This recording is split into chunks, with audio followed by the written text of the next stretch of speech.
Assalamualaikum warahmatullahi wabarakatuh. Kami dari kelompok 3 yang beranggotakan Yurisa Dwi Aprilianing Tias dengan NIM 221060009, Indah Dwi Lestari dengan NIM 221060012, dan Muhayyina Asyafa Najwa dengan NIM 221060020 akan mempresentasikan tentang hukum perjanjian dan perikatan. Hukum perjanjian atau kontrak bisnis merupakan suatu perjanjian dalam bentuk tertulis di mana substansi yang disetujui oleh para pihak yang terikat di dalamnya bermuatan bisnis. Kontrak bisnis yang didaftarkan pada notaris dan yang dilegalisasikan di depan notaris dan dituangkan dalam bentuk akta notaris. Contoh kontrak tidak tertulis atau lisan yaitu bukti tulisan, bukti dengan saksi, persangkaan, pengakuan, dan sumpah. Jenis-jenis kontrak perjanjian. Kontrak timbal balik, yaitu perjanjian yang membebankan prestasi pada kedua belah pihak. Kontrak obligatoir, yaitu perjanjian yang mewajibkan seseorang untuk menyerahkan atau membayar sesuatu. Kontrak konsensual, perjanjian yang mengikat sejak adanya kesepakatan dari kedua belah pihak. Dan kontrak real, perjanjian yang tidak hanya mensyaratkan kesepakatan, namun juga mensyaratkan penyerahan objek perjanjian atau benda. Selanjutnya, kontrak bernama, perjanjian yang memiliki nama sendiri. Dan kontrak tidak bernama yaitu perjanjian yang tidak memiliki nama tertentu dan jumlahnya tidak terbatas dan nama disesuaikan dengan kebutuhan pihak-pihak yang mengadakannya. Kontrak cuma-cuma, yaitu perjanjian di mana pihak yang satu memberi keuntungan kepada pihak lain tetapi menerima sesuatu manfaat bagi dirinya. Dan kontrak atas beban, perjanjian yang mewajibkan pihak yang satu untuk melakukan prestasi yang harus dilakukan oleh pihak lain.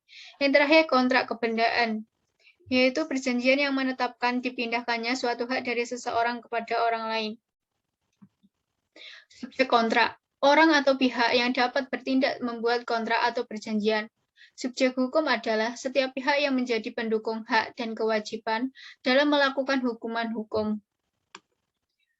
Ilmu hukum mengenal dua pihak yang bertindak sebagai subjek hukum, yakni manusia sebagai natural person, yaitu subjek hukum alamiah dan bukan hasil kreasi manusia, tetapi ada kodrat.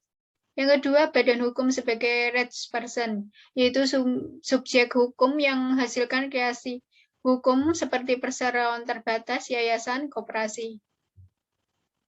Objek kontrak. Di dalam berbagai literatur disebutkan bahwa yang menjadi objek dalam perjanjian kontrak ialah prestasi atau pokok perjanjian.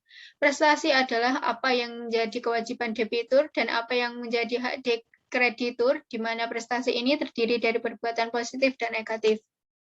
Menurut pasal 1234 KUH Perdata, yaitu 1. Memberikan sesuatu, 2. Berbuat sesuatu, dan 3. Tidak berbuat sesuatu. Untuk selanjutnya akan diteruskan oleh Mbak Muhayyina.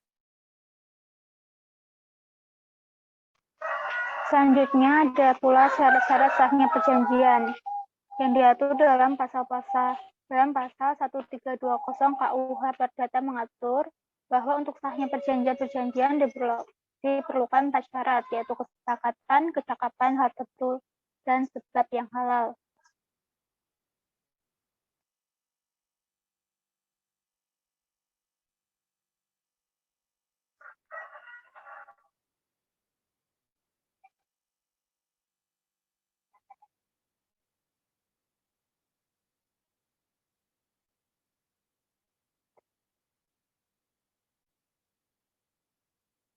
Next, Mbak.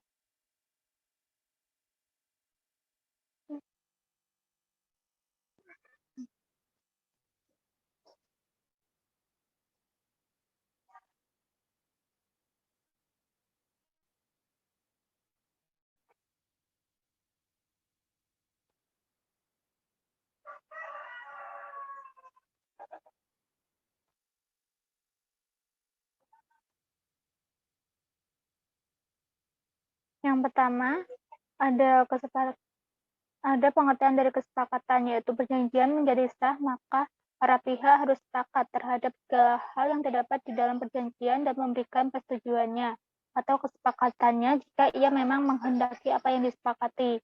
Di samping ada pula suatu perjanjian dianggap cacat atau dianggap tidak ada apabila mengandung paksaan, mengandung penipuan, dan mengandung kekhilafan, kekesatan, atau kekeliruan.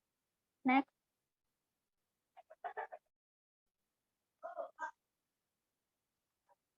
Kemudian ada kecakapan, yaitu yang memiliki pengertian dalam pasal 1329 KUH Perdata menyatakan bahwa setiap orang adalah cakap untuk membuat perjanjian, kecuali apabila menurut undang-undang dinyatakan tidak cakap.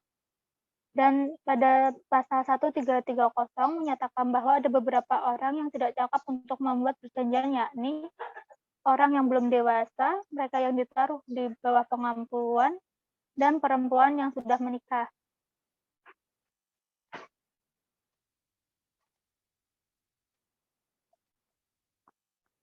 Kemudian ada pula hal tertentu yang ada pada pasal 1333 KUH Perdata menentukan bahwa suatu perjanjian harus mempunyai pokok suatu benda yang paling sedikit dapat ditentukan jenisnya. Suatu perjanjian harus memiliki objek tertentu dan suatu perjanjian haruslah mengenai suatu hal tertentu atau quantity of terms yang memiliki arti bahwa apa yang diperjanjikan yakni hak dan kewajiban kedua belah pihak. Barang yang dimaksudkan dalam perjanjian paling sedikit dapat ditentukan jenisnya. Kemudian sebab yang halal, ada pula syarat sahnya perjanjian yang keempat adalah adanya kuasa hukum yang halal. Jika objek dalam perjanjian itu ilegal atau bertentangan dengan kesusilaan atau ketertiban umum, maka perjanjian tersebut menjadi batal. Dan menurut pasal 1335 dan 1337, KUH Perdata menyatakan bahwa suatu kuasa dinyatakan terlarang jika bertentangan dengan undang-undang, kesusilaan, dan ketertiban umum.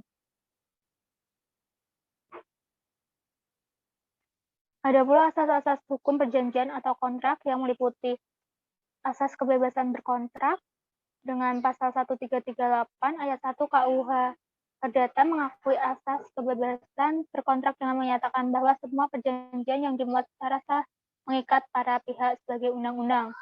Kemudian asas Fakta San Servanda, yaitu menjadi dasar hukum internasional karena termaktub dalam pasal 26 Konvensi Wina tahun 1969 yang menyatakan bahwa every treaty enforced in binding upon the parties to it and must be performed by them in good faith, yaitu setiap perjanjian mengikat para pihak dan harus dilaksanakan dengan itikat baik.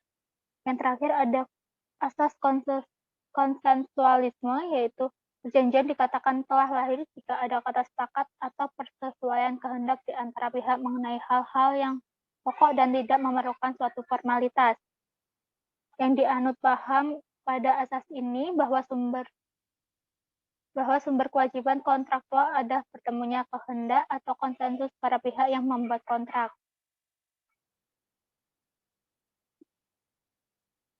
Hukum perikatan. Perikatan adalah suatu perhubungan hukum antara dua orang atau lebih berdasarkan mana pihak yang satu yang lain berkewajiban untuk memenuhi tuntutan itu, sedangkan perjanjian adalah peristiwa seseorang berjanji kepada orang lain atau dua orang itu saling berjanji untuk melaksanakan suatu hal dari peristiwa ini, maka muncullah perikatan. Sumber perikatan. Pada dasar hukum perikatan berdasarkan KUH Perdata terdapat 3 sumber adalah sebagai berikut, yaitu perikatan yang timbul dari persetujuan, perikatan yang timbul dari undang-undang, dan perikatan terjadi bukan perjanjian, tetapi terjadi karena perbuatan melanggar hukum dan perwakilan sukarela.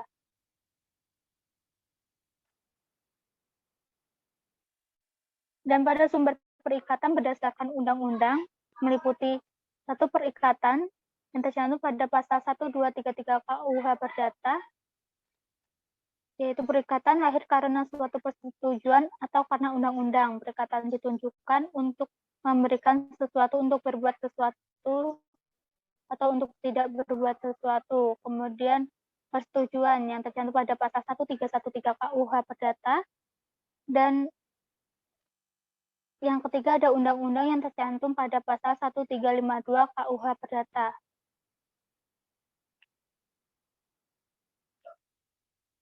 Selanjutnya akan dilanjutkan oleh rekan.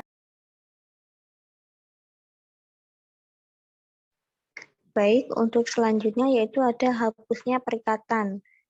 Dalam hapusnya perikatan itu nanti ada 10, yaitu yang pertama ada pembayaran, yang kedua ada penawaran pembayaran tunai, diikuti dengan penyimpanan atau penitipan, yang ketiga ada pembaharuan ulang, yang keempat penjumpaan utang atau kompensasi, kelima pencampuran utang, keenam pembebasan utang, ketujuh musnahnya barang terutang, kedelapan batal atau pembatalan, yang kesembilan yaitu berlakunya suatu syarat batal, dan terakhir yaitu lewat waktu.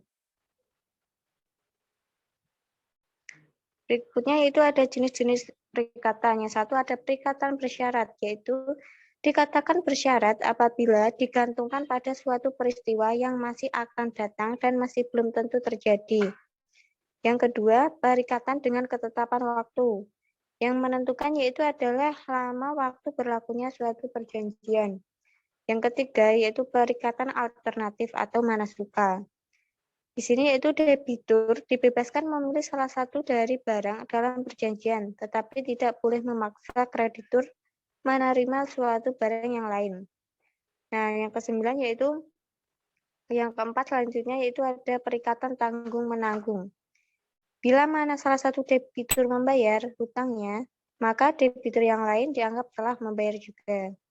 Yang kelima yaitu ada perikatan yang dapat dibagi dan tidak dapat dibagi. Perikatan ini menyangkut objek atau prestasi yang diperjanjikan. Dan terakhir yaitu ada perikatan dengan ancaman hukuman, di mana ditentukan bahwa untuk jaminan pelaksanaan diwajibkan untuk melakukan sesuatu apabila perikatan tidak terpenuhi. Nah, selanjutnya itu ada pengertian prestasi dan non-prestasi dalam hukum kontrak. Prestasi sendiri dalam hukum kontrak dimasukkan sebagai suatu pelaksanaan hal-hal yang tertulis dalam suatu kontrak oleh pihak yang telah mengikatkan diri untuk itu. Model dari prestasi ini berupa memberikan sesuatu, berbuat sesuatu, dan terakhir itu tidak berbuat sesuatu. Sedangkan non-prestasi adalah tidak dilaksanakannya prestasi atau kewajiban sebagaimana mestinya, yang dibebankan oleh kontrak terhadap pihak-pihak tertentu, seperti yang disebutkan dalam kontrak yang bersangkutan. Tindakan non-prestasi ini dapat terjadi karena kesenjangan, kelalaian, dan tanpa kesalahan atau tanpa kesengajaan atau kelalaian. Nah, terima kasih dari kelompok kami. Bila ada kurangnya kami mohon maaf. Akhir kata, wassalamualaikum warahmatullahi wabarakatuh.